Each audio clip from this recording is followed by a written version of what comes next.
Bonjour à tous, ça me fait plaisir de vous retrouver le temps de cette petite vidéo que je vais passer avec vous.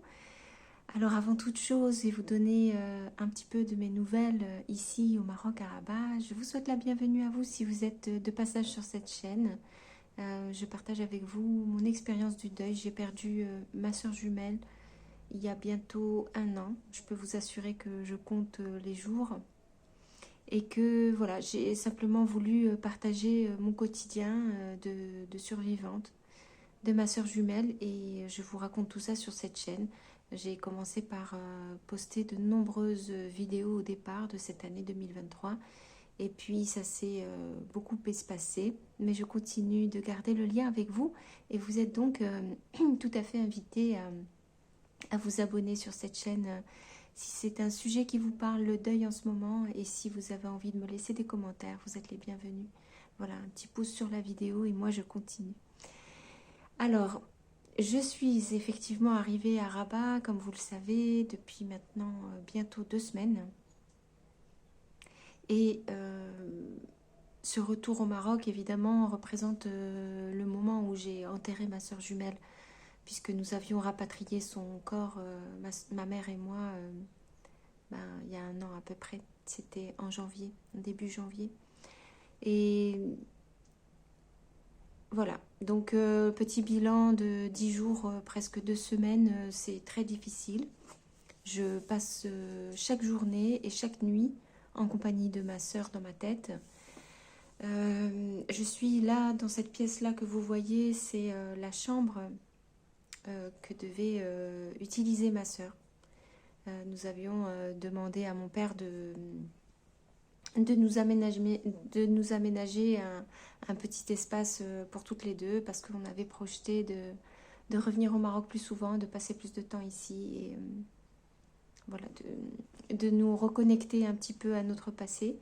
Et puis finalement, elle n'aura jamais eu l'occasion de venir vivre dans cette chambre. Moi, je suis incapable de dormir là parce que j'ai tous mes souvenirs, parce que c'était notre chambre d'enfance. Quand on était petites toutes les deux, on dormait à deux dans cette chambre.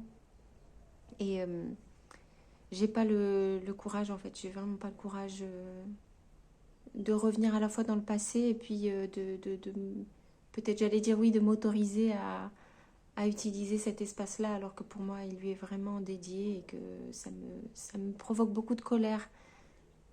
Voilà, ça me provoque beaucoup de colère d'être là, j'allais dire à sa place. C'est-à-dire que chacun a sa place sur cette terre, je sais bien, mais en fait, cette chambre, cet espace, etc., ça me représente vraiment ma soeur jumelle et je ne suis pas du tout heureuse d'être là, assise ici, en train de vous regarder, en fait, à sa place. Je sais très bien que si elle était vivante, il n'y aurait pas du tout ça et elle ne serait pas en train de vous parler à ma place, c'est pas ça, mais voilà. En tout cas, ça me met directement dans le vif du sujet. Je suis en colère, je ressens une énorme colère. Je dirais pas depuis le premier jour que je suis arrivée ici, mais alors là, elle s'est complètement dévoilée. J'ai une rage à l'intérieur de moi qui refait surface là et qui est très difficile à vivre. C'est une espèce de bouillonnement intérieur voilà. Donc vraiment, je vous témoigne ça. C'est pas du tout pour me plaindre parce que chacun a des raisons de vivre des émotions dans la vie. C'est pas du tout ça le problème, mais c'est vraiment dans l'objectif de vous expliquer à vous, si vous êtes en deuil aussi, par quelle étape on passe en fait à ce niveau-là. Donc beaucoup de colère. Oui, j'ai vraiment beaucoup de colère. En fait, la colère se met en route, elle démarre surtout quand je suis en train d'utiliser, ou je suis en train de faire un truc, ou je suis en train d'être là, où pour moi, il serait légitime que ce soit ma soeur jumelle qui soit là. Donc j'arrive pas à l'accepter, j'arrive pas à le supporter. Je suis en colère de ça. Je suis en colère qu'elle ne soit pas là, je suis en colère qu'elle ne soit pas vivante, qu'elle n'ait pas ses affaires, qu'elle soit pas en train de faire ce qu'elle a à faire et que je sois là, moi, en train de parler d'elle, voilà, parce qu'elle est morte. Alors, il y a un autre truc il y a deux autres trucs qui me font mal aussi, c'est que, bien évidemment, si je vis dans cette chambre-là, c'est parce que j'ai pris mon courage à deux mains pour essayer de... Pas pour essayer, pour mettre le nez dans ses affaires, le nez dans mes affaires à moi aussi et de commencer à déballer les choses pour les sortir de tous les contenants dans lesquels ils étaient. Alors pour rappel, pour ceux qui ne m'ont pas suivi depuis le début, je vous avais expliqué ça dans une des vidéos au départ, au début de l'année, que nos affaires à toutes les deux avaient été rapatriées au Maroc avant qu'elle tombe malade. En fait, ce qui s'est passé, c'est que elle a été malade pendant 4 années, donc elle avait le cancer. Ça, je vous laisse vraiment regarder les vidéos précédentes. Et puis, l'année juste avant qu'elle tombe malade, nous étions toutes les deux au Québec, au Canada. Nous avions passé une année là-bas, on avait repris nos études universitaires. Elle était en parfaite santé, moi aussi. Et pendant cette année-là, en fait, toutes nos affaires qui étaient à Paris, on les a toutes ramenées ici au Maroc parce que mes parents ont vendu l'appartement dans lequel on habitait, ma sœur et moi. Donc, toutes ces affaires-là, elles ont été emballées il y a 5 ans. Voilà. Parce que, à peu près, je ne sais pas exactement, mais disons que ça fait 5 ans, 4 ans, 5 ans. Oui, ça fait 5 ans d'ailleurs. Parce que j'arrive pas à compter cette année qui est passée là. Cette année 2023, pour moi, elle n'existe pas parce que à partir du moment où ma soeur est morte, pour moi, le temps n'existe plus. Pour moi, le temps s'est figé. Je n'arrive pas du tout à me rendre compte que c'est une année concrète qui a été vécue. D'ailleurs, même quand la dernière fois, j'ai rencontré quelqu'un qui me parlait de « Oui, tu sais, au mois d'août, il s'est passé tel truc », j'ai vraiment figé dans ma tête en me disant « Comment c'est possible ? Le mois d'août est déjà passé ?» J'étais là en train de me dire « Mais attends, on est encore dans cette année terrible pour moi, de séparation avec ma soeur jumelle. Donc comment c'est possible qu'on soit en été ?» Parce que ma soeur jumelle est née en janvier, donc c'était en début janvier. Donc j'ai bugué. Et puis après, je me suis dit, mais non seulement l'été est passé, mais en plus là, on est en décembre. Donc voilà, ça aussi, c'est une manifestation. Je ne sais pas si vous, ça vous arrive, mais c'est horrible parce que cette année n'est pas passée pour moi. Bien évidemment que je l'ai vécue. Si vous voyez toutes les vidéos que j'ai postées, vous m'avez vu dans un ashram de yoga, vous m'avez vu dans un centre de bouddhisme, vous me voyez dans les Pyrénées, en Bretagne, partout. Mais pour moi, en fait, cette année, elle n'existe pas. J'arrive pas à placer les événements dans le temps. Il y a des événements, mais il n'y a aucun lien entre tout ça. C'est-à-dire que... Voilà. Et tout ce que les gens me racontent, je l'oublie. Et voilà, je suis complètement perdue dans le temps. Le temps n'existe plus. Le temps s'est arrêté, s'est figé complètement. Donc là, ça va être très dur pour moi parce que là, on est encore en 2023 et que les gens comprennent ce qui m'arrive. Mais quand je vais aller dans l'année 2024, je crains le pire parce que je me dis, la vache, je serai une année plus tard et là, ça va moins être facile d'expliquer à quel point je suis dans une confusion énorme dans ma tête et que malgré le temps qui passe, une année entière, ça n'a rien changé. Je suis toujours dans cette énorme confusion. Voilà. Mais malgré tout, j'ai le sentiment quand même que les choses vont beaucoup mieux.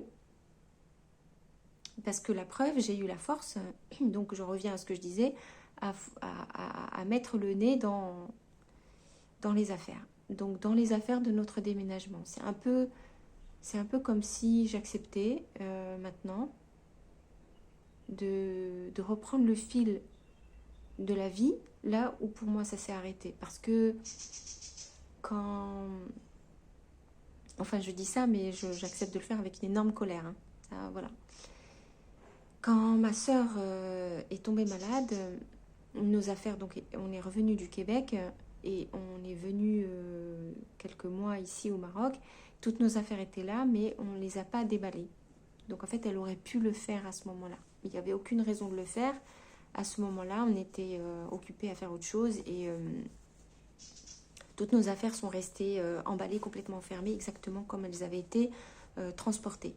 Donc à ce moment-là même, elle n'a pas déballé ses affaires et moi non plus. Donc on est reparti en France pour essayer de gérer son cancer, sa maladie, sa guérison. Et on a tout laissé derrière nous parce qu'il était évident pour nous qu'elle allait vivre et que c'était qu'une question de temps et c'était pas urgent. Donc on est reparti en France avec presque rien. Presque pas d'habits, enfin rien du tout quoi. Et finalement, on est resté 4 ans. On s'est installé en Bretagne, on a vécu avec des affaires. Puis bon, moi, je suis pas tellement attachée aux affaires tant que ça. Donc, je m'en foutais, en fait, de pas avoir mes affaires. Pour moi, ça avait vraiment aucune importance, aucune urgence. Mais je me suis pas rendu compte que j'avais figé le temps aussi quelque part. Parce qu'en ne pas... je sais, ça paraît bizarre, mais en n'utilisant pas ces affaires dans une continuité, eh bien, on bloque, on fige en fait le temps aussi d'une certaine façon. On fait comme si on fait comme des tiroirs en fait, des tiroirs dans le cerveau. Il y a un temps de la vie quand on était à Paris, puis ensuite il y a un temps au Québec, et puis ensuite ça fait comme des compartiments. La vie en Bretagne où ma soeur était malade, en fait, ça fait comme des compartiments. C'est pas grave, mais là maintenant, en fait, c'est ça qui est un peu désagréable, c'est que finalement il n'y a pas eu de continuité. Donc, j'ai beaucoup de mal à vous expliquer ce qui se passe parce que vous voyez, là, j'ai passé l'après-midi entière à ranger. Et puis, voilà, c'est pour ça que je fais cette vidéo maintenant. C'est pour que vous voyez dans quel état de confusion ça peut mettre. Et encore, je ne me mets pas en colère là devant vous. Mais je sens que j'ai quand même beaucoup de colère là. Donc, je vous explique tout ça pour vous dire que on est retourné en France et puis on a laissé toutes nos affaires derrière, etc. Sauf que ma soeur est morte. Que je suis revenue avec elle, comme je vous expliquais dans la vidéo précédente, elle était dans la soute.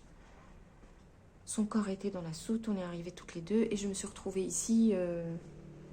Quand je suis arrivée en janvier, il n'était pas question que je me mette le nez dans ces affaires. J'ai essayé, il y a une des vidéos d'ailleurs où je vous en parle. Et donc j'ai laissé ça de côté parce que j'avais pas la force de le faire. Et puis ensuite, j'ai simplement essayé de survivre. Mais là, maintenant, comme je suis de nouveau revenue ici, j'ai mis le nez dedans. J'ai mis le nez dedans et je retrouve nos souvenirs. Parce qu'on habitait ensemble à Paris, je retrouve nos affaires qu'on utilisait dans le salon, la cuisine.